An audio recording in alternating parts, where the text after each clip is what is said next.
I'm Tracy Baxter with today's Record Newswatch. Angry Fallsburg School District parents showed up in force at last night's board meeting to demand the suspension of 7 faculty members who've been connected to the discovery of heroin and drug paraphernalia on 2 separate occasions in a faculty bathroom at Benjamin Koser Elementary School. Coming under fire, Fallsburg administrators and the employee unions that advised the 7 not to turn over urine samples to police. Camera footage was used to identify 8 people who used the bathroom just prior to the latest heroin discovery. 1 did submit to a drug test.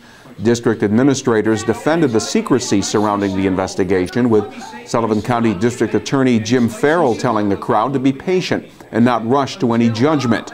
Fallsburg District Superintendent Ivan Katz says there's no action the school board can take until the Fallsburg Police Department concludes its investigation. A town of Wallkill police officer has been suspended without pay after she reportedly stabbed a man in the back during a domestic dispute at a residence on Decker Drive in Washingtonville.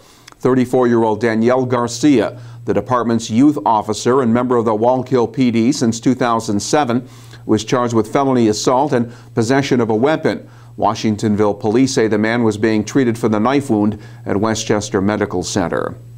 Kingston's become the second area city to declare a state of emergency in order to speed up the removal of snow from city streets and storm drains.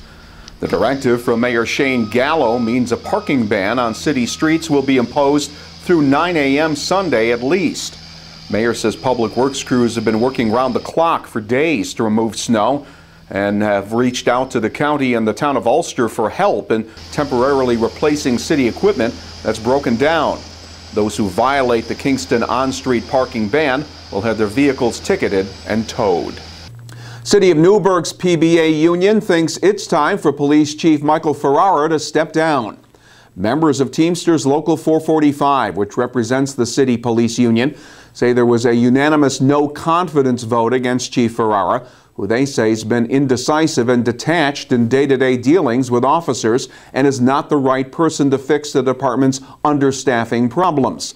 Ferrara disputes the PBA's allegation, saying he's been trying to boost staffing levels within the confines of the city's limited budget. Newburgh Mayor Judy Kennedy says the no-confidence vote may be part of a union ploy to gain some kind of advantage in contract negotiations. Linda Ibrahim will be back in Orange County Court March 5th. The Cornwall woman walked out of court yesterday following her arraignment on a host of charges in connection with the hit-and-run death of 32-year-old Eric Getter last month in New Windsor. Getter's relatives were angry that Ibrahim wasn't behind bars, and they vow to be a constant presence throughout the criminal proceedings. And this is just some of the people that's going to represent him. Every day is going to get a little bigger and a little bigger, where we're going to they're going to have to get a bigger courtroom or put us out one, because I'm going to follow this from the beginning to the end. Justice. This is hurting me. Justice. I mean, it hurts my heart. If that was a black person up there, they would be in jail today. The indictment filed against Ibrahim includes charges of manslaughter, vehicular manslaughter, DWI, leaving the scene of a fatal crash, and tampering with physical evidence. In Ulster County, an investigation into an incident that allegedly occurred 3 years ago has led to the arrest of a man for sexual contact with a 7-year-old girl at a town of Saugerties residence. 20-year-old David Wood, the third of Saugerties, now faces charges of first-degree sexual abuse and endangering the welfare of a child. Police say Wood is a known acquaintance of the victim's family. Sullivan County Sheriff's deputies have arrested a man and his fiancée for running a marijuana growing operation from inside their condominium. Armed with a search warrant, deputies entered the residence on Winterthur Road in the Davos subdivision near Woodridge. There they seized 26 pot plants weighing about 10 pounds. Arrested were 31-year-old Justin Nikolai and his fiancée Erin Brush. Nikolai was charged with felony marijuana possession, and Brush was arrested for endangering the welfare of a child. Deputies say the arrest capped a 10-week investigation by the sheriff's Gang and Narcotics Intelligence Unit.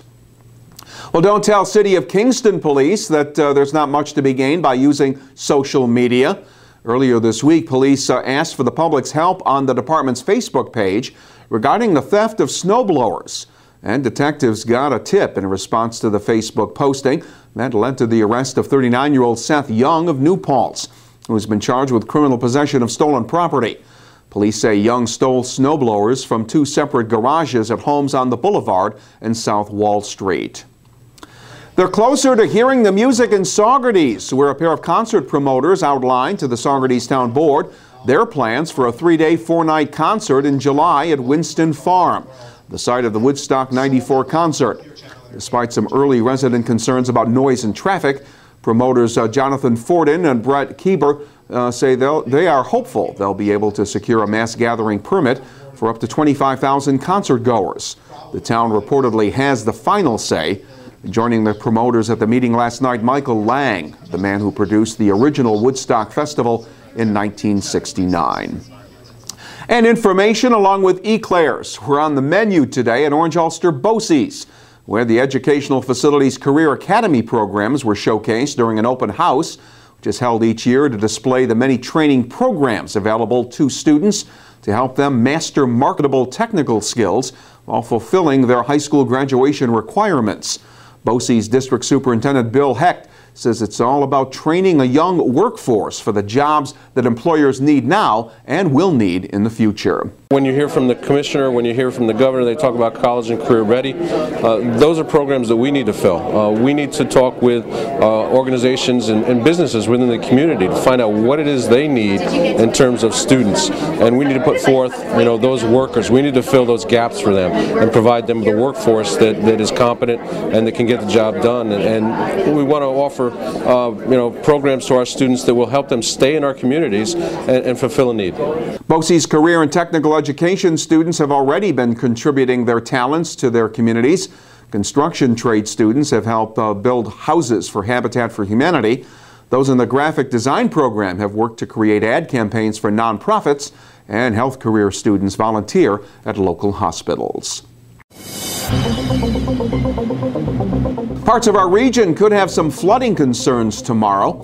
The Friday forecast includes rain. It could be heavy at times, and that may lead to flooding in poor drainage areas. The highs Friday will be up around 50 degrees, providing us a little welcome relief. Saturday will be partly cloudy with temperatures reaching the upper 40s. We'll get the news and information to help start your day in tomorrow's Times Herald Record. And anywhere and anytime news breaks, you will find it here at Record Online.